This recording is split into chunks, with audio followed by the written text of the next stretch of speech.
Look up from Earth into the blue sky. Above every continent, above every city they fly. Watched by the eyes of all the world's people is a flying creature whose life is woven into human history.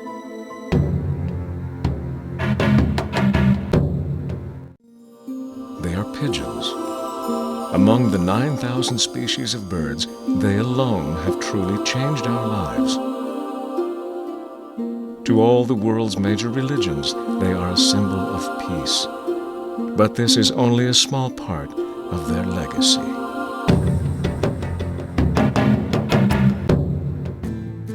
We treasure them as our oldest feathered friend, living with man since before recorded history.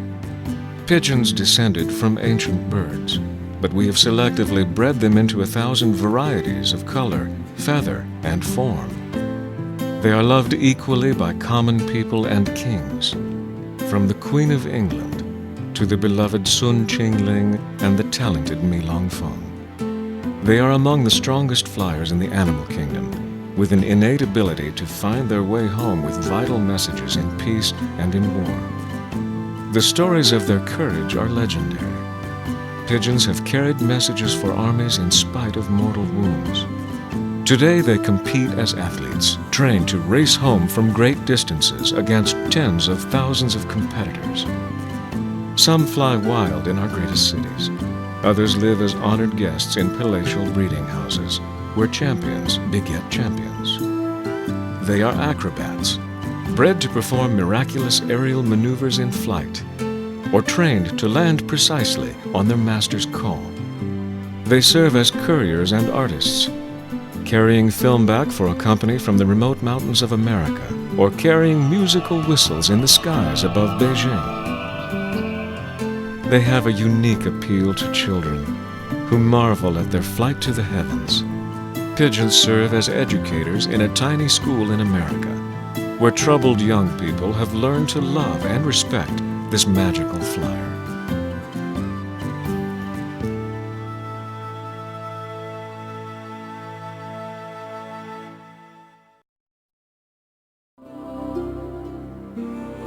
No bird has ever been closer to mankind. No other bird has played a greater part in our history.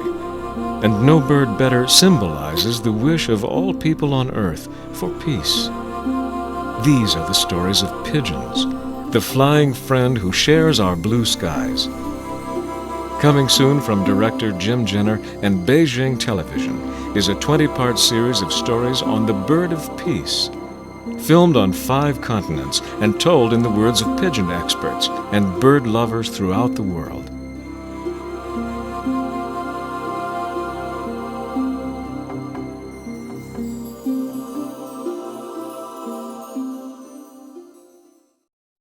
One world, one people, one bird, one wish. Our hope for peace is symbolized in this bird that shares our blue sky.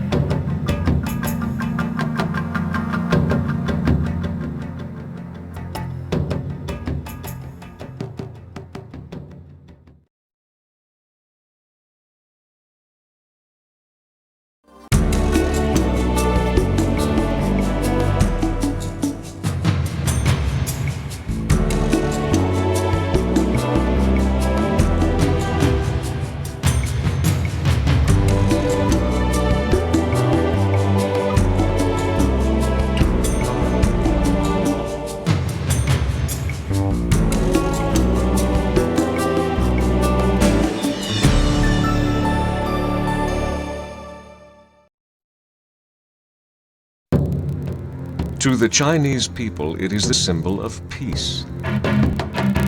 To Muslims, it is the symbol of peace. To Christians and Jews, the same. To Buddhists, the same. To Hindus, the same. One world, one people, one bird. What magic is there in these ancient wings? What secret in the soul of this creature made it man's oldest feathered friend? This is the story of pigeons and the millions of human beings around the globe who love and care for them. It is the story of how, in the symbol of peace and love, we all share the blue sky.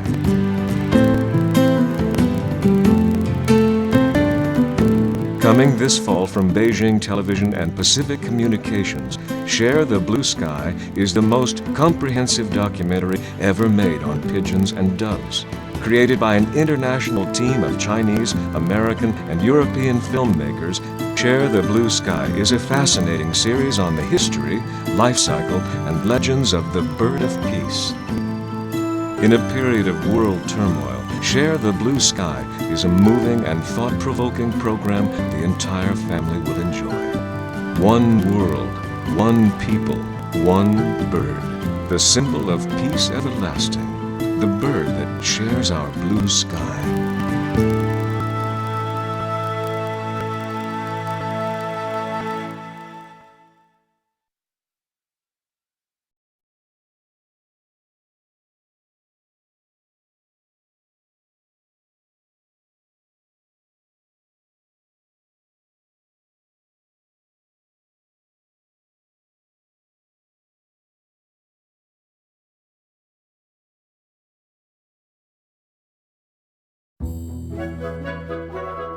The dove is the symbol of love.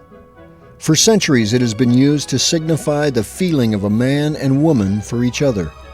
When words are not enough to describe the magic emotional chemistry that nature has designed into a monogamous species, the images of these birds often says it all. We find much to admire in them. In many ways it's because their behavior is what we wish for in our own relations. The males are proud singers when they court a lady. They use all their powers of display and voice to win her heart. They kiss like we do, and when a young male and female pigeon choose each other, they mate for life. It's an equal matrimonial relationship. They both choose a nest, and the male brings material to create a soft bed. When their 2 eggs arrive, both wife and husband take turns warming the white eggs. And when their young are born, both parents care for the babies. They will follow this natural pattern season after season for as long as they draw breath. The image of the dove as a symbol of fertility and love is one of the most prevalent on earth, and it's no accident that Cupid, with his quiver full of arrows, is himself a winged creature. But pigeons are more than a printed symbol. Sometimes they can be the spark that ignites a flame between 2 people. Sometimes they are the very reason 2 people fall in love. Today, they look like a typical young couple in Taipei. But the bond between this man from Taiwan and the village girl from the mainland began in a much different way than thousands of other newlywed couples. Their love began because of a mutual caring for an animal. And Chen Yangying's compassion for a living thing was a catalyst for a much different life for the shy young girl. Chen Yangying was a peasant girl living in a remote village on mainland China. With little schooling, her future was to follow the generations before her, tilling the land and caring for her family. That is until the day a pigeon came into her life. Chen Yangying is no longer a peasant girl. She is a wife and mother. She's no longer living in a remote village with few amenities. Today she lives on the island of Taiwan, a journey made possible by the bird that came to her village.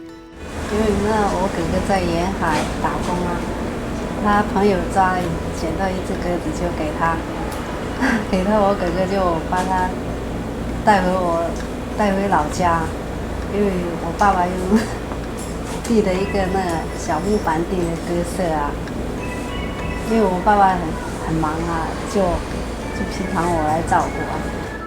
The bird was a racing pigeon, blown off course from its journey home to Taiwan, 100 miles across the straits from Yangying's mainland home. The bird was exhausted, hungry, and sad. 就每天就问他，喂他小麦跟玉米啊，给他喝水。我也没有养过鸽子啊，因为他一直生病啊，然后有一天我就看那个鸽子上面的脚环，两个不一样，你可以怎么拆开看到那上面有电话，就打这个电话问他怎么样养啊。应该我想应该是鸽子的主人吧。Chen Yangying had never made an international phone call, but she summoned all her courage and dialed the number.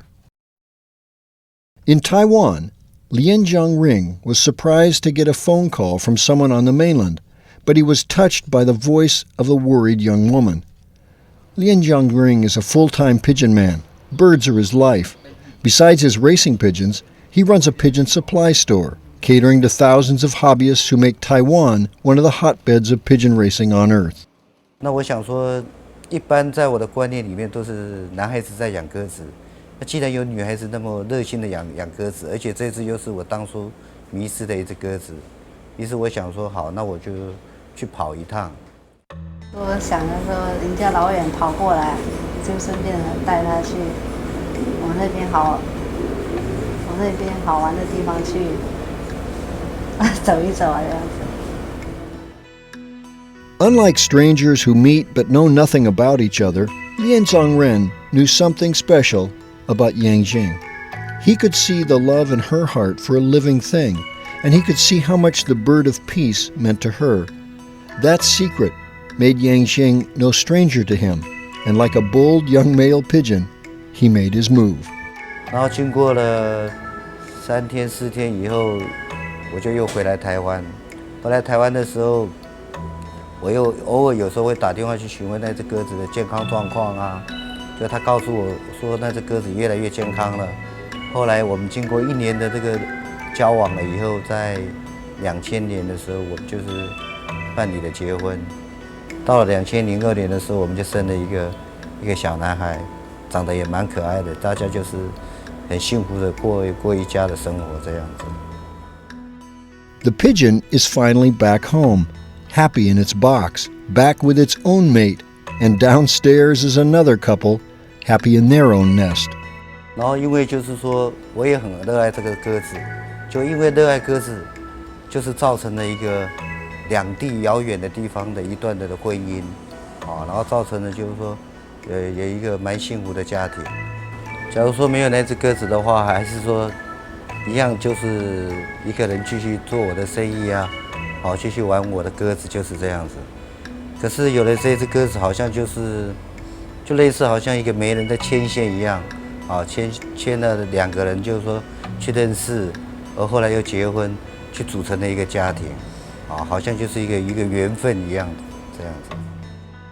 For Chen Yanjing, the bird she found, the call she made, were what gave this young woman wings to fly to a new life.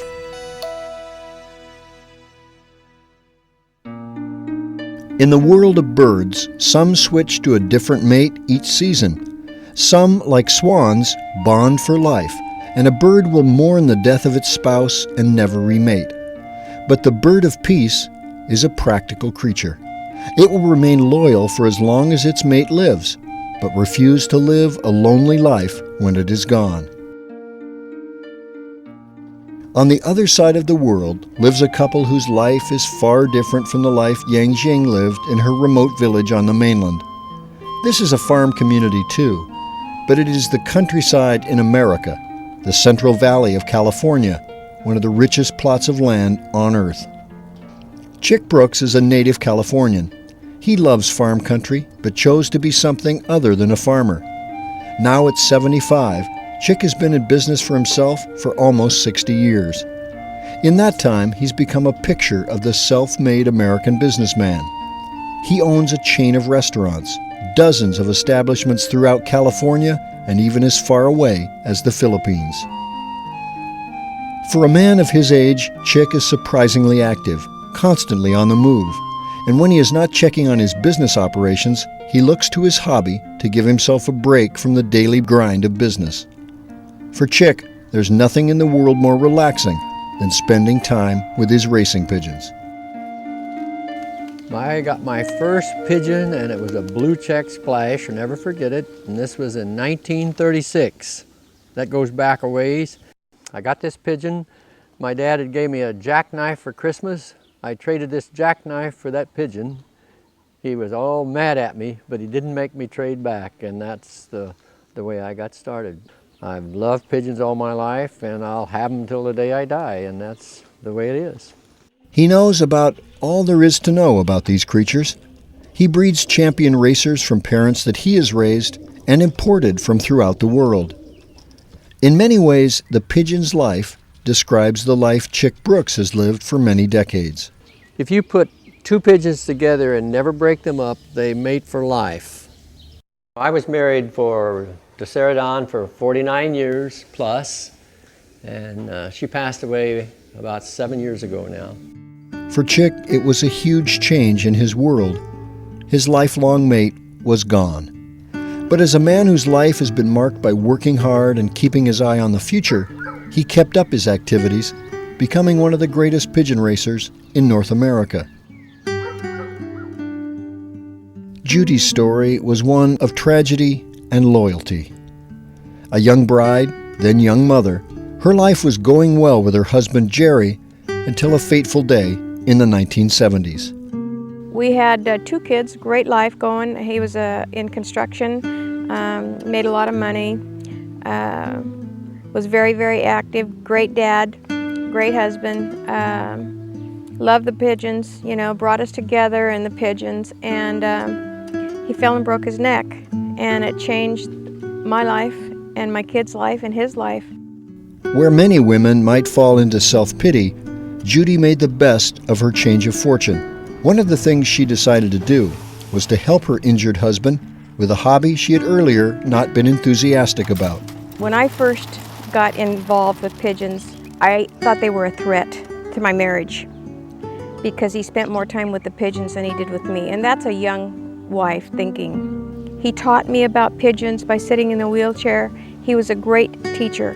He taught me how to feel with my hands what he sees with his eyes. He got me some pigeons, and I think the competitive spirit in my life got me really involved in this. I became to love the pigeons as much as he did, and that was a great thing.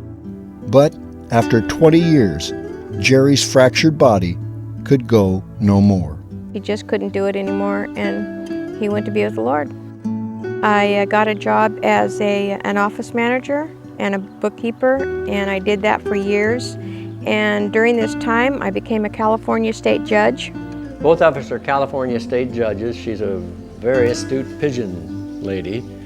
And so in going to some of the shows and judging pigeons, why, it just kind of became automatic. My wife, my first wife, and Judy were very good friends, and I was a good friend with Jerry. And we competed against each other in the pigeon races. Now, who won the most, you got to ask her, and she'll tell you. And when you ask me, it's a different story, so there you go. Chick and I went to a pigeon show, and the rest is history. We decided that we liked each other's company more than just judging shows. When we announced our engagement, we had a thing called Pig in a Poke here. We had people from all over the state here, you know, and Chick took the mic and went up, and he said, I just wanted to tell all of you people that I got tired of Judy beating me on the short end, so I asked her to marry me and live here on the long end and give me a better chance. Since that day, this new pair have found a lot to enjoy in each other's company. They share the duties of an expansive farm where they raise, race, and sell champion pigeons internationally. But as much as they work together, one aspect of their old relationship is the same. My first great wish was to beat Chick. I know that throughout the years that Happy-Go's been on the very top. We're still very competitive. We have our different, we're in the same lock, but we're in different compartments, and we're very competitive in a nice, friendly, lovable way.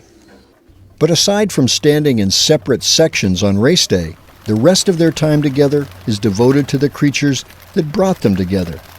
As two competitive spirits, they are always thinking of tomorrow, the next race, and the next perfect pair of birds to join together. It's like we've been married forever, so it's working out well.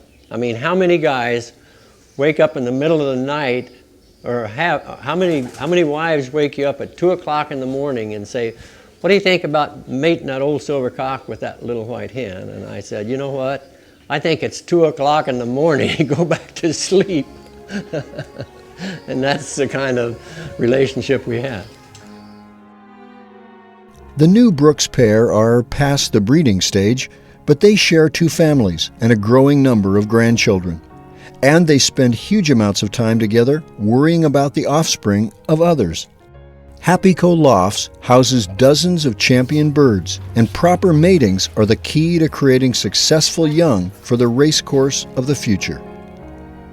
Day after day, in the warm sun of Central California, these 2 pigeon people carry on together. I believe that when Jerry and I were married, we planned to be together for life, and when Chick and Dawn were married, they planned to be together for life. They went to be with the Lord, both of them, and Chick and I continued on that journey. For this older couple in America, the young newlyweds in Taiwan, or thousands of other similar relationships around the world, the pigeon is not just a symbol of love on a greeting card. The bird itself is the reason they are together. And between man and wife, the knowledge that they share a mutual love and respect for this gentle creature is the feathered bridge that joins their hearts.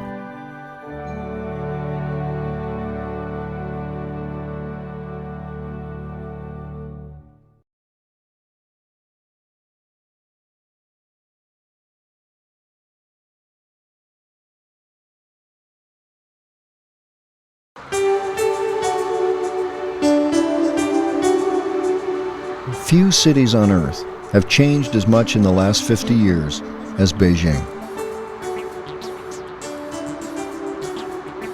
Elders living in modern high-rise apartments remember the days when Beijing had a very different skyline.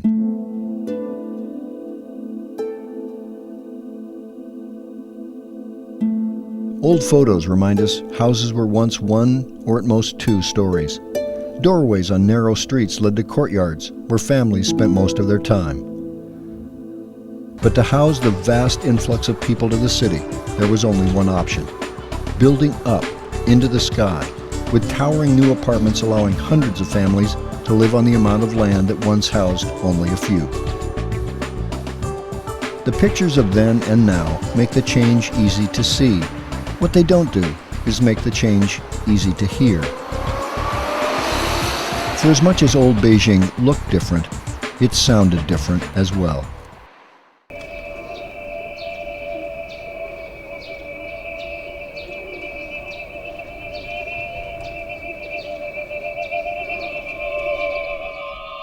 While China's capital city is famous as the birthplace of Chinese opera, another ancient form of music was invented here that's also a symbol of the city.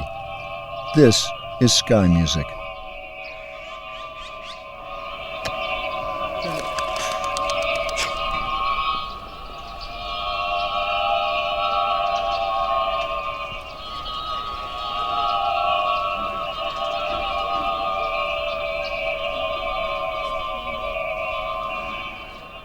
History can't tell us when humans first used pigeons as musicians.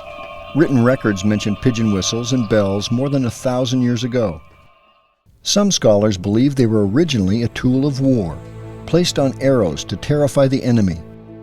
Wang Jiang is one of China's greatest pigeon scholars and an author on Chinese pigeon whistles. There's a recorded in the Song history that there was had a war of the Song Emperor with the Xixia tribes, and the Song troops was completely defeated because they found at the roadside there's 2 boxes with pigeons inside. When they opened the box, the pigeons flew out with the whistles, and that gave a signal to the enemy, to the they know where the troops are. The whole Song army was assassinated and killed by the enemy. In peacetime, the idea of turning a flying bird into a musician must have occurred to the idle soldiers. It's a clever idea, but it would never work without the unique traits of the bird of peace. First, a bird has to be large enough and strong enough to carry an object that weighs up to a quarter of its body weight. Second, the bird must be able to learn to fly with a huge object changing its aerodynamic balance. Finally, if the bird can carry the whistle and fly successfully, it also has to return home with the valuable instrument rather than flying away into the distance. For the symphony in the sky, there's no group of players that can match a flock of pigeons.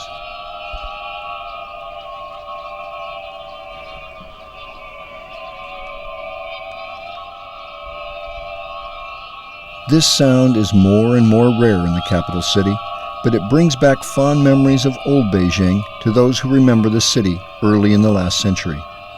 Oh, you can hear it everywhere. And even some Westerner, they write memories. They said it's very sad now to come to Beijing and in the morning you couldn't hear the music, the beautiful music in the air, you see. That's also a sign, a symbol of Beijing. And now completely lost.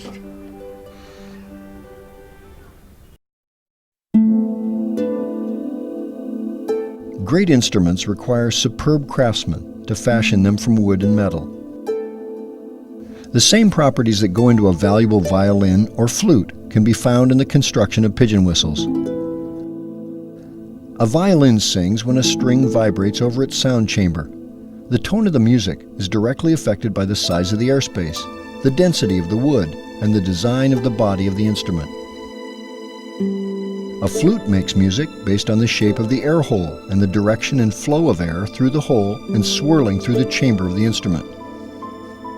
A pigeon whistle is a little like both of these instruments. The size and shape of the body of the whistle and the type of wood it's fashioned from affects the pitch of the sound.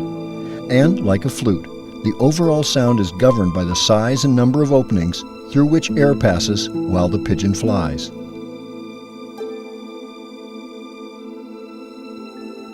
The timbre of the whistle is in direct proportion to its overall size. Think of a bottle that you can blow on. As the airspace is smaller, the tone is higher. If the airspace is larger, it makes a deeper tone. There are two primary materials used to make these tiny instruments: dried gourds and shafts cut from young bamboo. The gourd type is created using small, medium, or large dried gourds. The tube type is created by aligning different sizes of bamboo tubes together. The platform type is created by attaching rows of small tubes to a flat base. And finally, there's a combination of ingredients. This combination is called stars around the moon. And this combination is called a star and eye type whistle. To achieve the ideal blend of notes, a flock of birds carry more than one type of whistle. At least one bird wears a large gourd whistle, which issues a deep bass note. Two more carry mid-range whistles, while another three wear smaller, higher-pitched creations. The blend of these sounds, based on the 5-note Chinese musical scale, is harmony in the sky.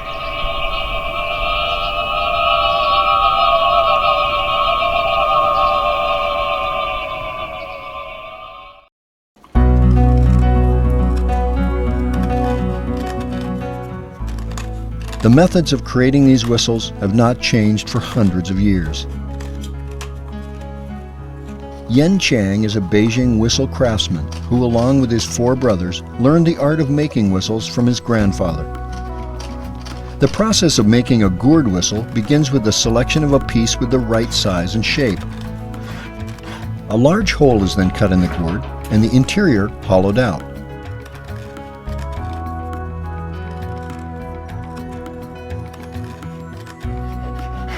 Once the gourd is complete, the cap is fashioned from bamboo. The size of the opening and the angle are critical in creating the desired tone for the whistle.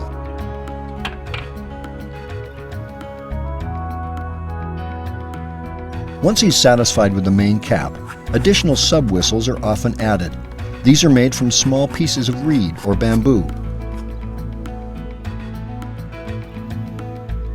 Fashioning a whistle can take many hours of exacting work. A complex whistle can take several days to create. For Yen Cheng, this is not how he makes his living. During the day, he's a school administrator. He and his brothers create whistles and fly them on their pigeons as their hobby.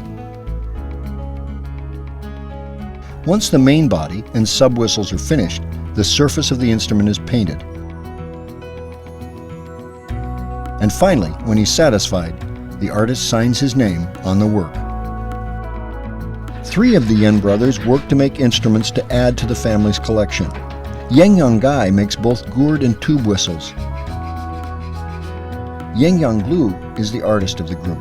Using a hot iron, he carefully burns in a design on the surface of the gourd. The tiny paintings depict Chinese characters, mythical dragons, and other ancient symbols.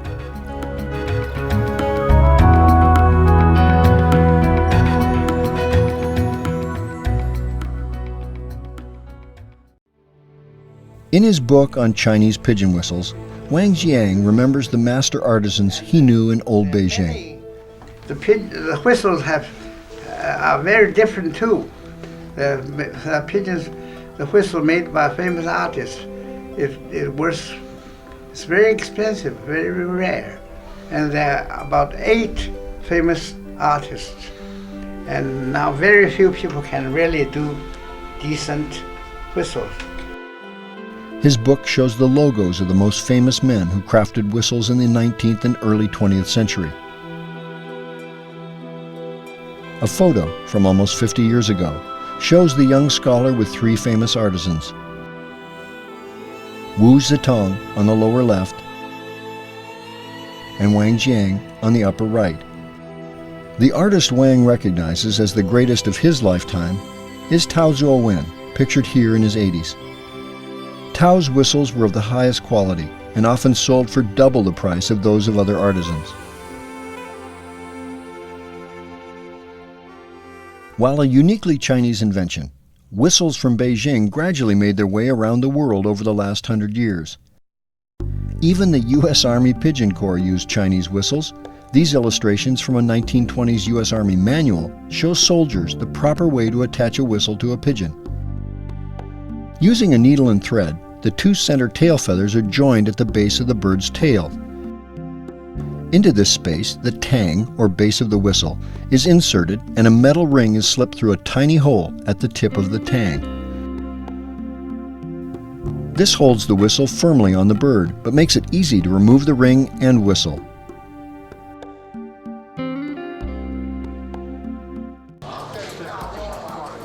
Today, Chinese whistles are unknown in most parts of the world. The bird market in Beijing is one of the few places where the instruments can still be purchased. 哦，那个挂上响了，这怎么拿出来？哦，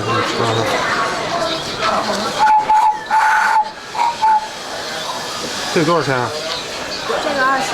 这20。哦，这咱这有多少品种啊？ For the Yen brothers, whistle making is a hobby, not a commercial endeavor, and each of the brothers' homes are filled with display cases of their favorite creations.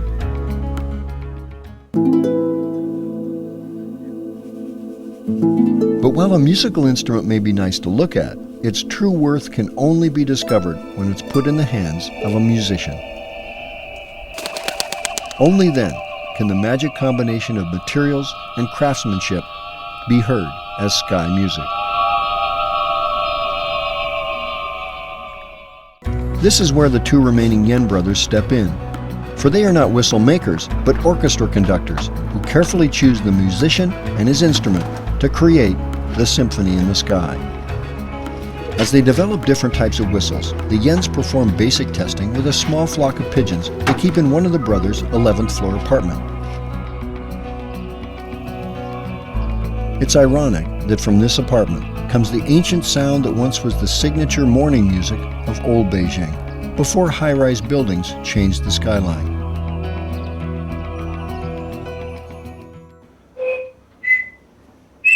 When they're satisfied with their designs, the Yen brothers have another venue for their finest creations. The two remaining brothers are the honored keepers of the flock of pigeons that fly above the former residence of Sun Qingling. It is here they debut their finest instruments.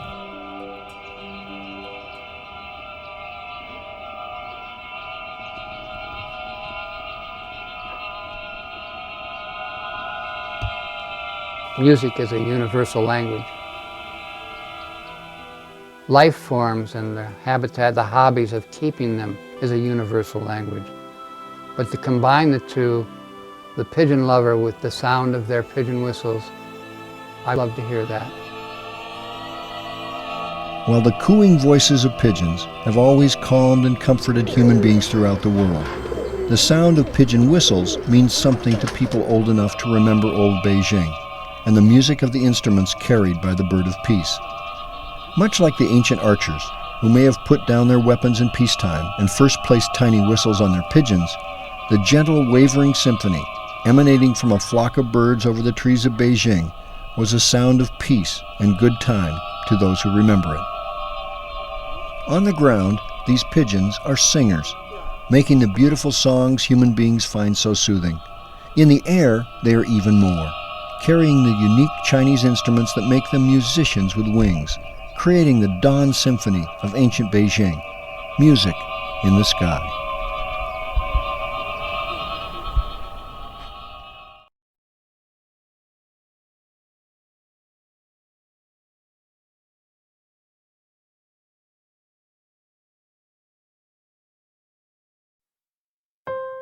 Dear Mayor, hi, my name is Amanda Curl, and I'm 10.5 years old.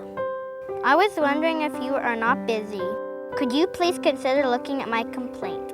I am very concerned about the birds, because Saturday saw a bird that was poisoned under my car. It was so sad it made me sick. I thought maybe you could please tell a lot of people to stop poisoning the birds.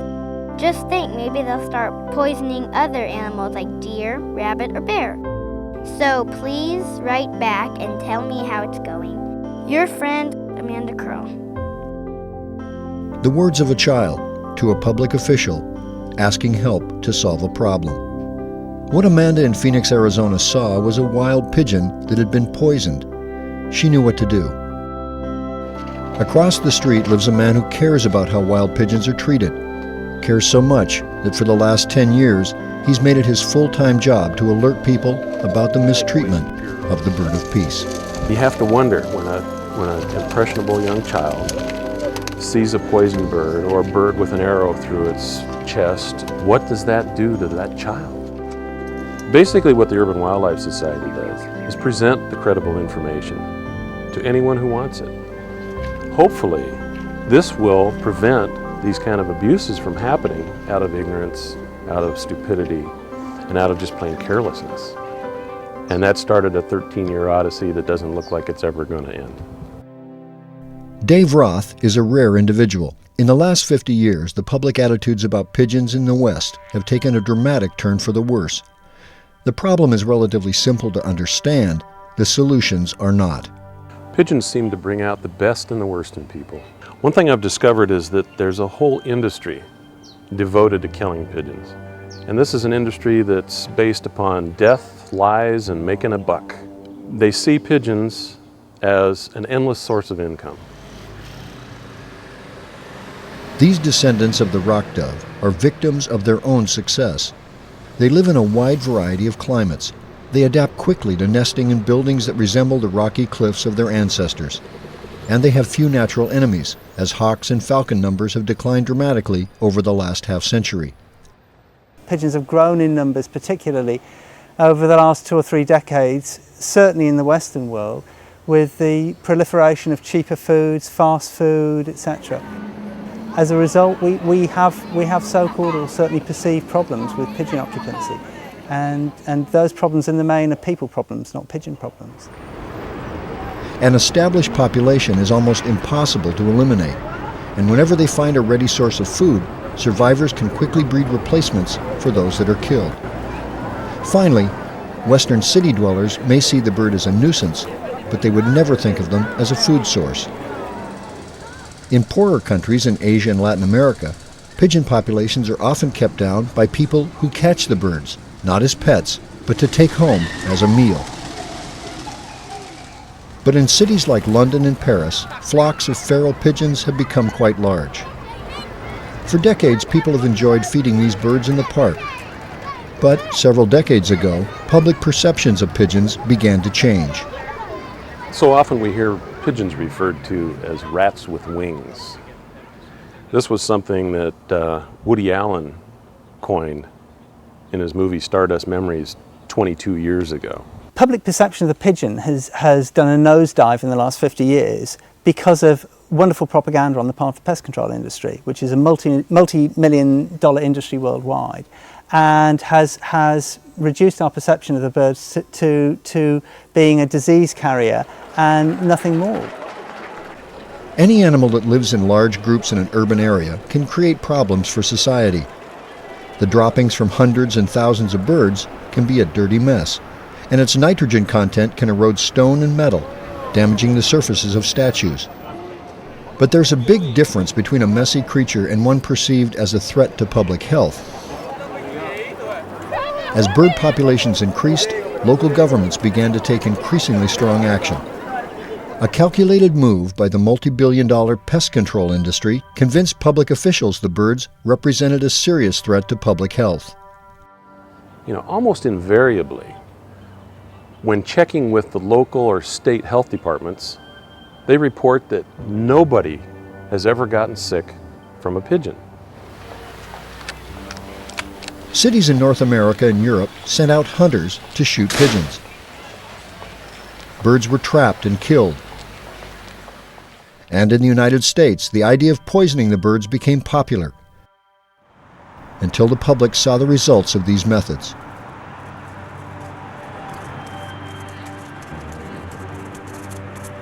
In the 1980s, the pigeon problem, as it was called, was on the mind of many governments, but nothing seemed to work. Shooting, trapping, even wholesale poisoning of flocks quickly reduced the numbers, but the surviving birds repopulated immediately. There seemed to be no solution to permanently reducing the number of feral pigeons.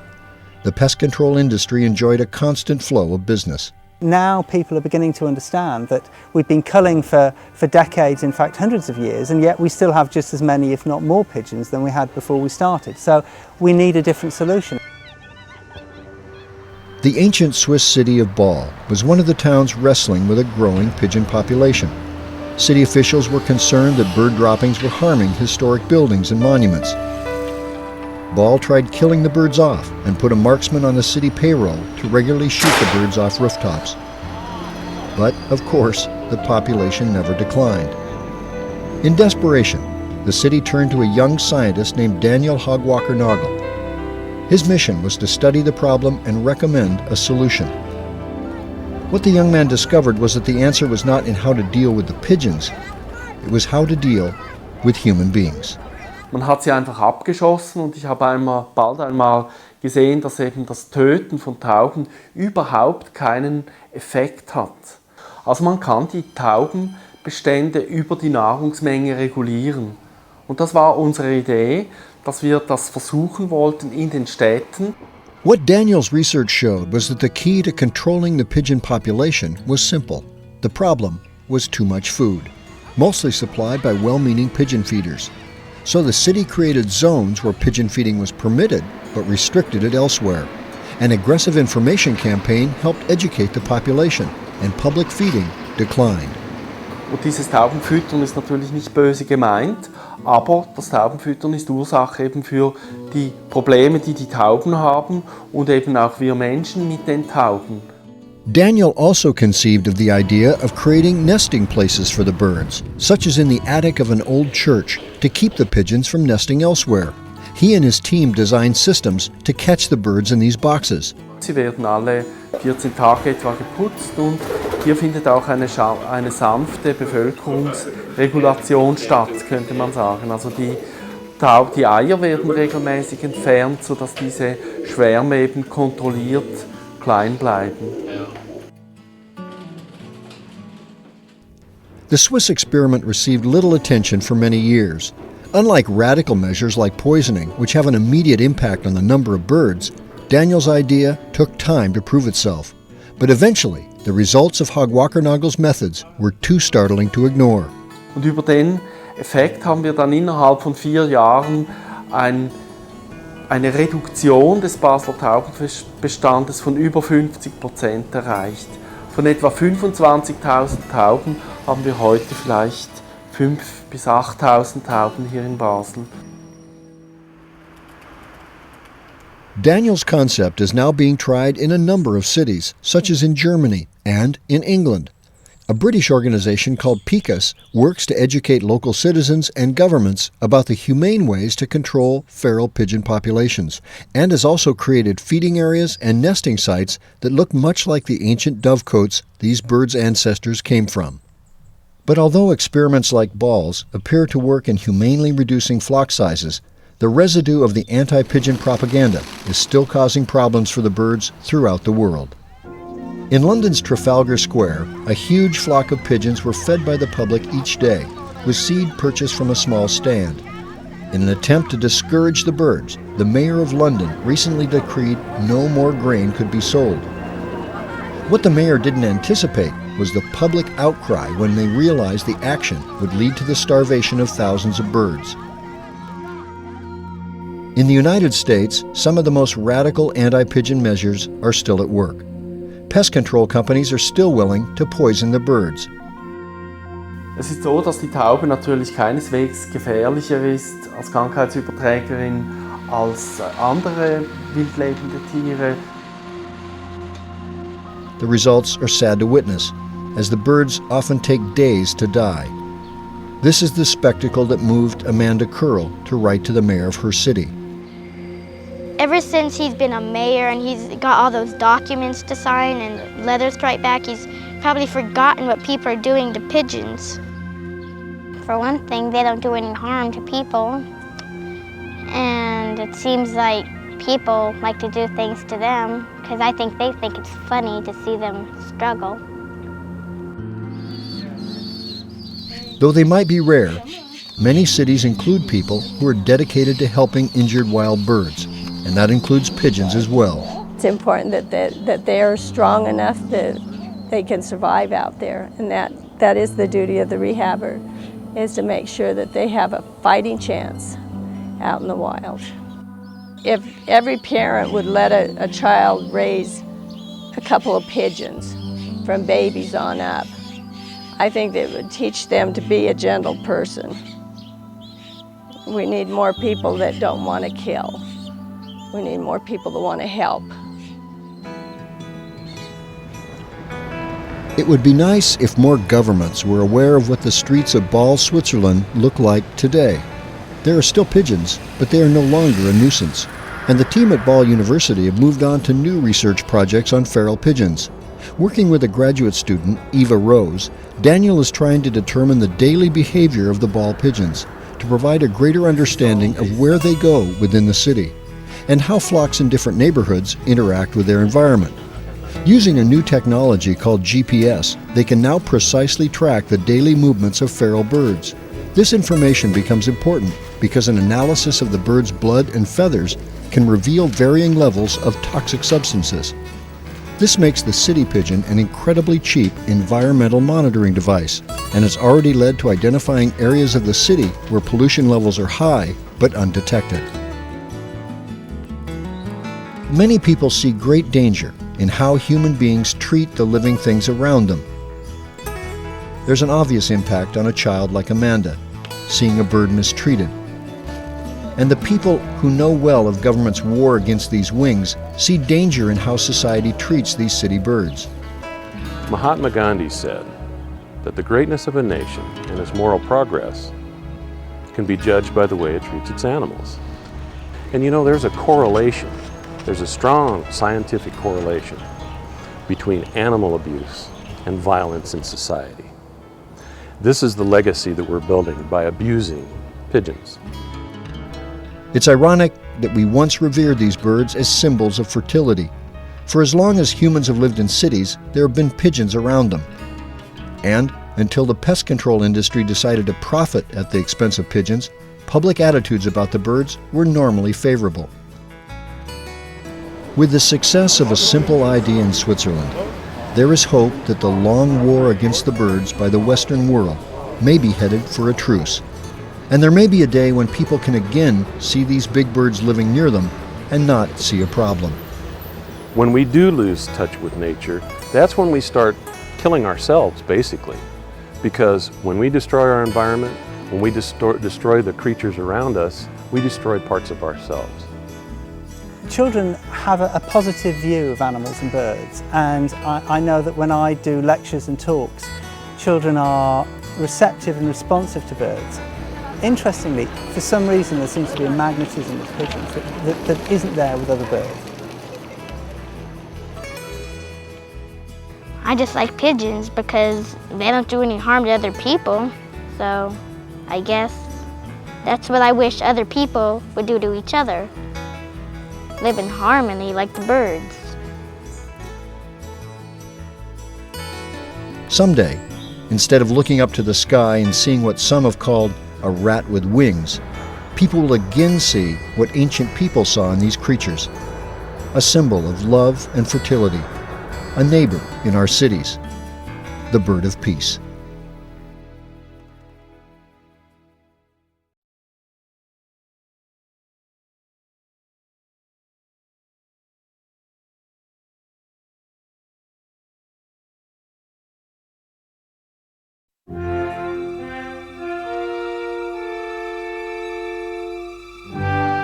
On the 50th anniversary of the greatest battle of the Second World War, the people of France created a special ceremony. At a vast cemetery near the Normandy beaches, where thousands of Allied soldiers who died on D-Day are buried, a child knelt by each headstone. Next to each little boy and girl was a small box containing one homing pigeon. At a signal, the children released more than 3,000 birds into the sky. The release was symbolic in two ways. First, the dove is the international symbol of peace and represents the hope for no more wars. But also, by setting free the French homing pigeons, the ceremony marked the important role of the flying creature's history as the bird of war. Human beings have loved pigeons for thousands of years, but there is no time in history when the creature has earned more respect than when the bird of peace has been the bird of war. Ancient humans realized that the rock dove had the ability to return home from great distances. And in times when the fastest messenger was a man running on foot, or at best a horse and rider, the pigeon was a much faster means of sending information. History shows homing pigeons were used by the military of every ancient major power around the world. I think Caesar's escapades and wars in terms of what would be European areas, the battles of Gaul, were probably the first that I know that they were used in the field. A government-run pigeon post in ancient Syria permitted officials to run a far-flung empire, and the Mongol leader Kublai Khan introduced a message service in China in the 13th century that was used for almost 500 years. The use of the birds in modern warfare was sparked by an event in France near the end of the 19th century. It was the winter of 1870. Invading Prussian troops surrounded Paris. They formed an iron ring around the city, and no one could leave the embattled capital. But a new invention, the hot air balloon, let clever Parisian officials float above the invading Prussians and land out in the French countryside.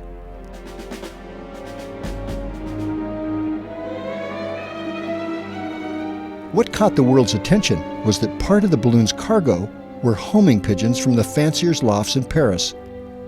These birds were shipped on to English and French cities. There, another new invention, a tiny piece of microfilm, was attached to each bird's tail. The microfilm contained messages of all kinds, from official documents to business correspondence to personal letters. When a bird flew back to its Paris loft, the microfilm was removed and projected on a screen for people to read. During the 4-month siege, the homing pigeons delivered microfilm containing more than 150 official messages and 1 million personal letters. The world became aware of pigeons from the siege of Paris. The messages were, one roll of microfilm was on each bird. They sent 2. They didn't need the second one. I think they had 99% recoveries. The whole episode, I think, stimulated the sport tremendously. The Siege of Paris was an enormous stimulus for the whole idea of using pigeons for taking messages. Magazines around the world documented the French pigeon's success in keeping the lines of communication open. The publicity sparked military planners throughout the world to adopt the birds for carrying messages.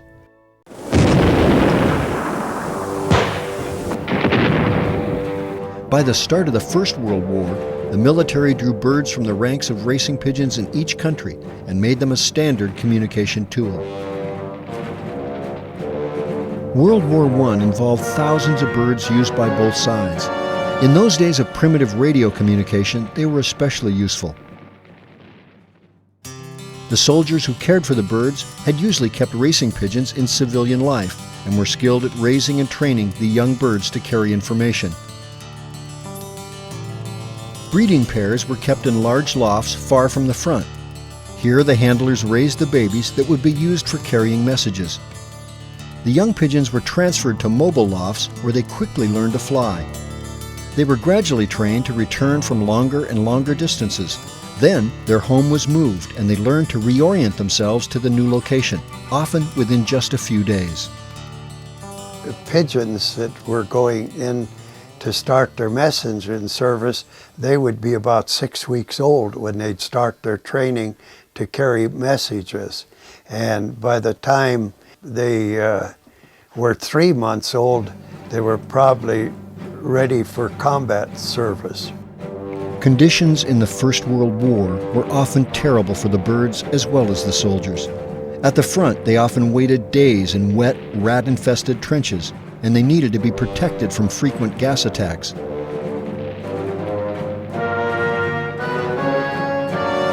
When it was finally their turn to carry a message, they would be shot at by enemy forces as they rose above the battlefield. In spite of these harsh conditions and having to fly back through bombs and bullets, the young homing pigeons maintained a level of reliability that was truly amazing. People don't realize that there were many birds that could be considered as courageous heroes because they carried messages of great importance, and some of them, especially in World War I, returned with quite serious injuries, but they still completed their flight and got the message through, which is the motto of the Signal Corps, get the message through. In all wars, many feats of bravery go unsung. It is the same for brave homing pigeons as it is for brave soldiers. But some feats catch the world's attention. A young American pigeon named Cherami carried a message that saved America's lost battalion. The bird arrived home despite 2 bullet wounds, its message capsule dangling from a shattered leg. Cherami is still honored today, his body on display at the Smithsonian National Museum in Washington, D.C. In the interlude after the Great War, all the major powers worked to expand their military pigeon programs. The care of messenger pigeons became a standard part of infantry training.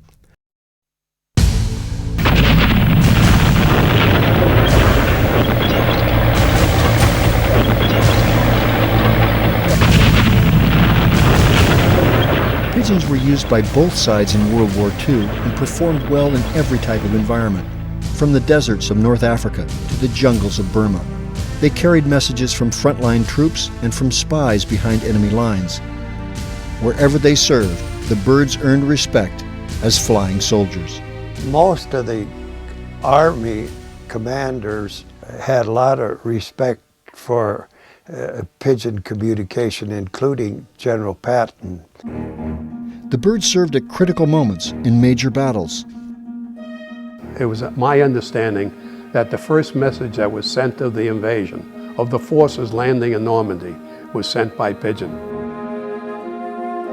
Soldiers carried these pigeons in special boxes that made them easy to care for. The soldiers could give them food and water and attach messages through a special opening. Some of those birds probably carried, dozens and dozens of messages during their career because they keep sending them back out as fast as they'd come back in.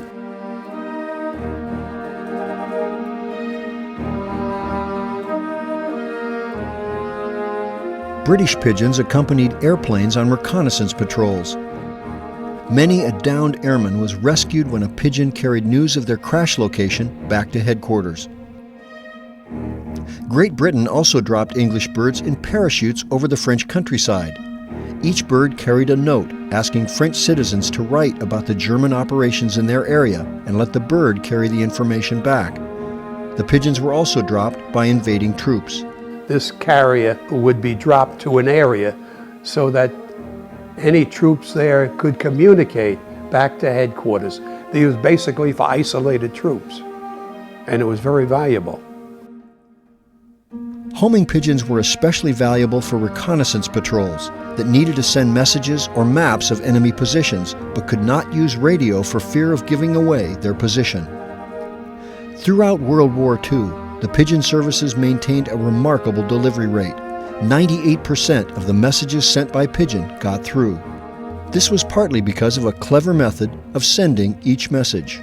Every message book had a carbon copy of that message that was being sent. So the bird would take the original message, then on the next message that was being sent by a bird would be attached a copy of the previous message. So that increased the efficiency of that message being received.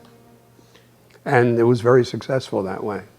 One of the most famous pigeons of the Second World War was an American bird that delivered a vital message in Italy. His name was G.I. Joe. The British were supposed to take this Italian town, and they expected a lot of German resistance.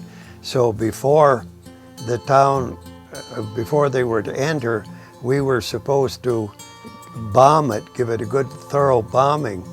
And when the British troops got there, the Germans had already evacuated, left the town.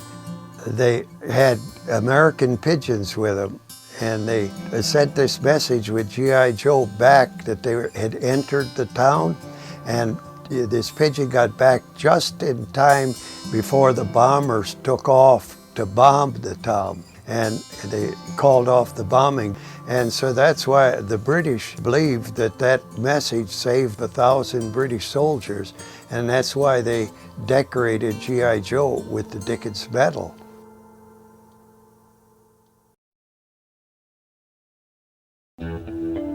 The pigeon's thousands of years of loyal service is drawing to an end as modern radio communication and encryption becomes more widespread. The U.S. Army eliminated its Pigeon Corps in the late 50s, as did most other military organizations around the world. The pigeon's ability to carry messages undetected by modern listening devices still leads some military planners to keep them available for future use. The Chinese Army maintains a contingent of messenger birds. Many of the pigeons are descendants of American birds that were brought to the mainland during the Second World War. Soldiers here still learn to use the silent messengers.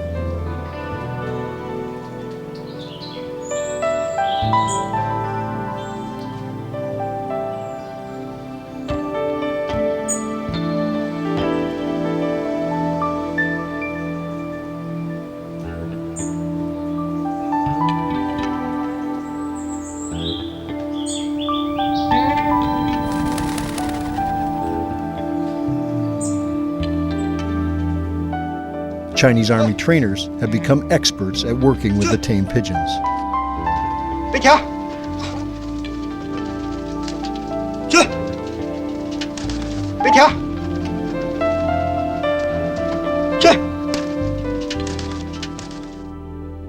The Spanish Army also maintains a flock of pigeons. This loft outside Madrid houses hundreds of birds. In the 1990s, the Swiss Army still had an active pigeon service, but by the end of the millennium, it was discontinued. But these last few nations with military pigeons are the exception rather than the rule. And today, the bravery and reliability of these birds of war is mostly a fond and cherished memory. The U.S. Army Museum at Fort Monmouth celebrates the courage of the birds in displays that include the mounted remains of G.I. Joe. The French military also maintains a small museum in Paris to honor the bird's legacy. In Brussels, a statue honors these flying soldiers. And in Lille, France, a grateful French government erected a statue dedicated to the 20,000 birds that lost their lives in the First World War. In the First World War, there was a statement by a Major General to say, you know, we can use telegraph, we can use dogs, we can use this and we can use that.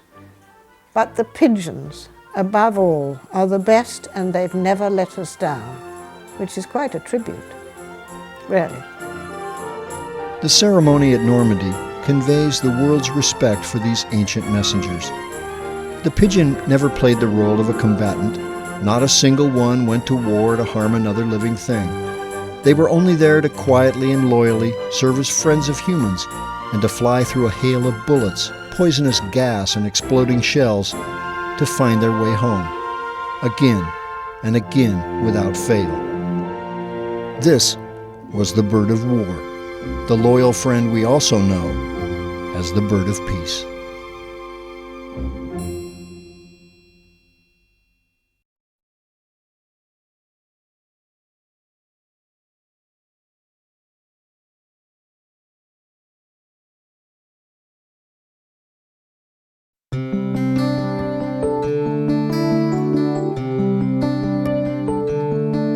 Luther Nelson, a man of God in the City of Angels. As a Lutheran minister in California, he spent the bulk of his life caring for a flock of parishioners. His job was to help people, to marry them, to christen their children, and pray for their souls when they died. But fate had another plan for Luther.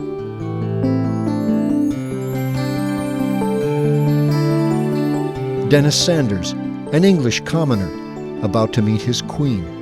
In the pomp and circumstance of a visit of Her Royal Highness Queen Elizabeth to dedicate a memorial garden to England's war dead, Dennis is about to play a key symbolic role. These men are of Christian faith, but their role in today's society is an ancient one, for they provide the symbolism that has touched human souls since before recorded history.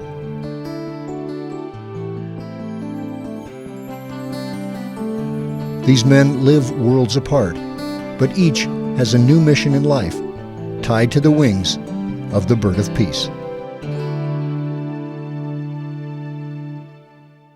For centuries, the symbol of the white dove has represented purity, love, and fertility. But Christians are not alone in revering them. The white dove serves as an icon to Muslims, to Jews, and Hindus as well. And making these birds a part of modern-day events is not only a connection with our past, it is also becoming a business. White dove release. What started out as the hobby of a minister who loved pigeons since childhood is a company called White Dove Release. Luther is a commercial pigeon keeper in America's second largest city. I began once, a 104-year-old lady was on her deathbed, and she said, I feel like an 18-year-old girl locked up in this old cage. She said, I just want to get out of this cage and fly home to Jesus. And it just sparked in me the thought of my racing pigeons. All they want to do is get out of that carrying case I have them in and fly home. So I just chatting with her, I told her the story about my pigeons, how I take them out in a cage, and she said, that's exactly how I feel. Could you bring those pigeons to my graveside service and tell my family about the talk we just had? She said, I think that'll be so meaningful to them. So I sure enough, I brought a basket of, 12 or 15 pigeons. I handed one to the people and I asked her just to let the dove go, and representing her mother going home to be with the Lord. And she did, and then we let the flock go, and the family was so touched, so impressed. There was just tears all around the crowd. I just thought, what a way to release a loved one, to let them go, to fly home. Luther Nelson never had a business plan for the bird of peace. His is a story of fate, a calling that led this minister from caring for his flock of human parishioners to another flock. Above him, almost 1,000 pairs of wings soar each day, possibly the largest group of white homing pigeons owned by a single person on earth. Right now, the normal charges that we have for the birds ranges from $250 for a wedding. Weddings are a lot more involved, but for funerals, we do 25 birds, $175, 50 birds is $195, 100 birds is $250. My sons have helped build the lofts with me, and of course my wife organizational skills, that's her forte. Somehow brides really appreciate talking to a woman about details. We guys, you know, the details just aren't as important to us. The release of white homing pigeons is a simple business. You arrive at an event, release the birds, which fly home, and then return home to receive and release the birds again. To a longtime pigeon fancier like Luther Nelson, the raising and training of the birds is simple. To make management easier, Luther keeps the birds in sections that can be closed to catch individual birds. To make feeding simple, he stores grain in a large hopper to measure the daily feed. And when it's time to load a large number of birds for a training flight or an event, he's trained the birds to walk into the large containers. When the pigeons are a month old, they start to fly around their home loft. As they mature, Luther and his son routinely release them from a mile or two away, so they learn to come home quickly. By the time they're 4 months old, they're ready to join the teams that go to work. When we began this 13 years ago, it was just my church members. As the word began to spread, we just noticed that every year we would increase the number of jobs from anywhere from 30% to one year it was a 100% increase. And so every year, 13 years in a row, there's been just a dramatic increase of the number of jobs just because the need continues to grow. For that price, they come in brand new white disposable boxes. You can release them yourself and then just dispose of the boxes following the wedding. The biggest business challenge for the Nelsons is not getting the pigeons to come home.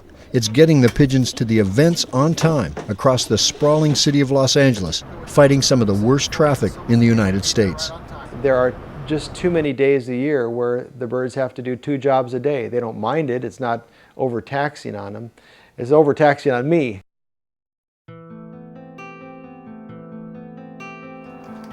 A continent away, Dennis Sanders is another pigeon lover who has made white birds a part of his life.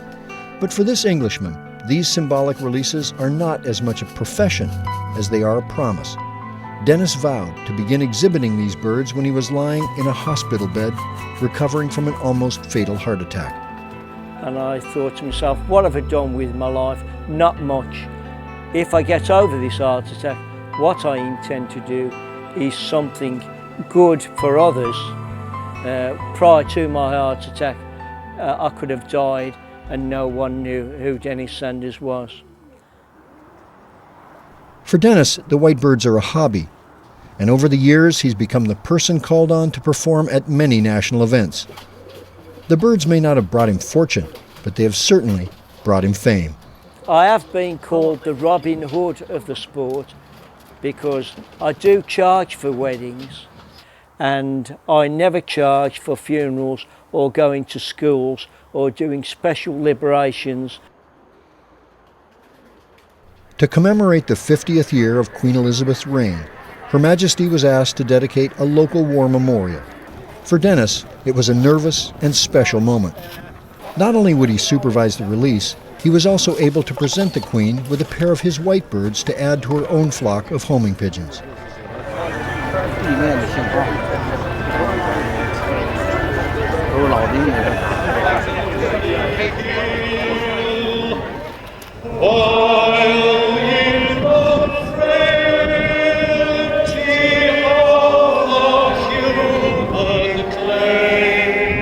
My dream has come true, all because of pigeons. And to someone up there who's looking after me.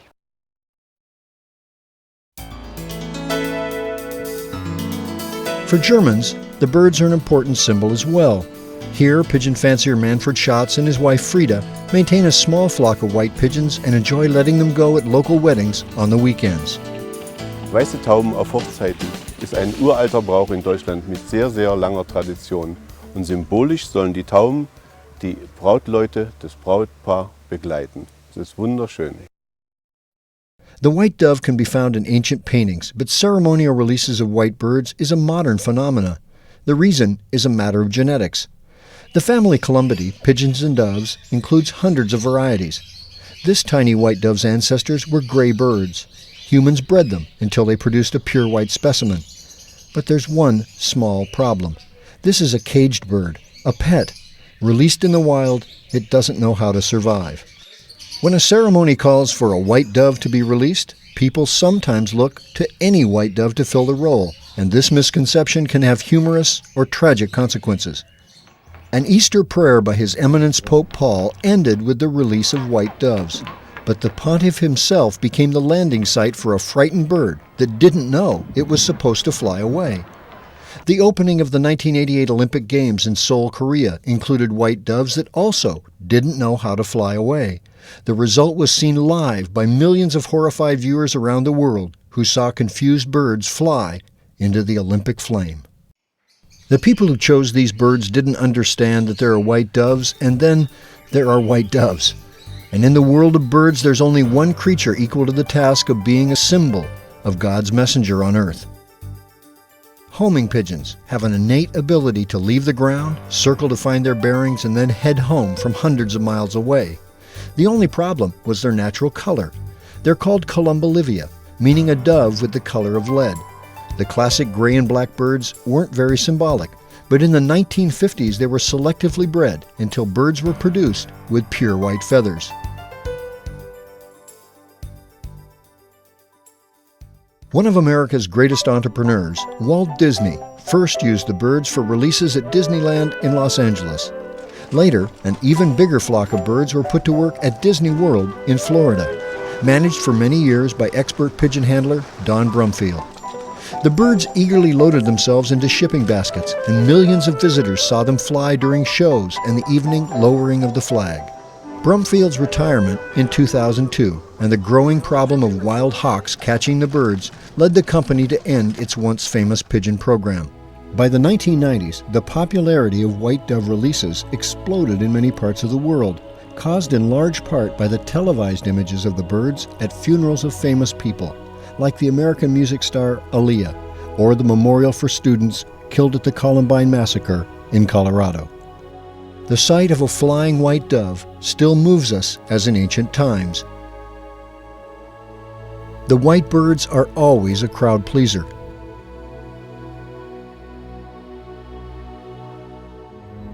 Whether it's in North America, England, or Europe, the reaction of the audience is always stirring. Their majestic symbolism is one of the reasons the birds are growing in popularity around the world. Whether their flocks are large or small, all of these pigeon people have one key thing in common. They can never get over how much joy the general public seems to gain from seeing these white birds take to the sky.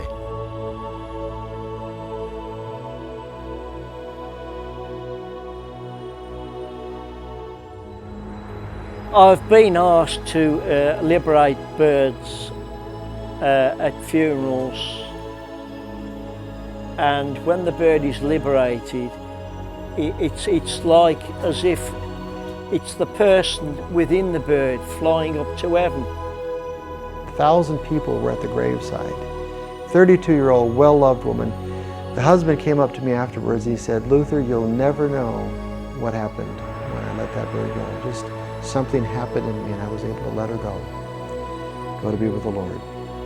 Was auch sehr, sehr schön ist für mich, wenn ich die vielen Leute sehe und die alle sehr, sehr glücklich sind. Und das ist eigentlich unbeschreiblich. Whether Muslim, Buddhist, Jewish, or Christian, the emotion of seeing birds ascend into the sky is strong with all audiences. Most don't realize they are witnessing an ancient ritual that has become a modern business. And for the people who care for the birds, the spectacle of their release and journey home to enthrall and delight audiences around the world make this a business they enjoy. My passion is, of course, bringing the Lord into people's lives, and another passion is the pigeons. And I've been able to tie the two together.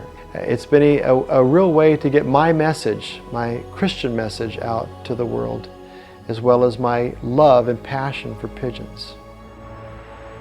I love my job.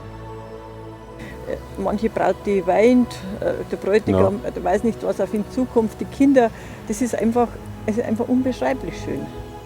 Wissen Sie, man schenkt Glück, da ist nur Freude. Wir nehmen Anteil daran. Immer wieder Glück, wir beide sind auch sehr glücklich und das ist immer eine Auffrischung, das ist wirklich mit Herzen. nicht nur als Geschäft, das sehen wir wirklich mit Herzen und Liebe. I think most people now in the world want peace, and the small part I play with these birds, I hope I can promote not only the sport of pigeon racing, but peace all over the world. And if I can do that, I should be a very happy man.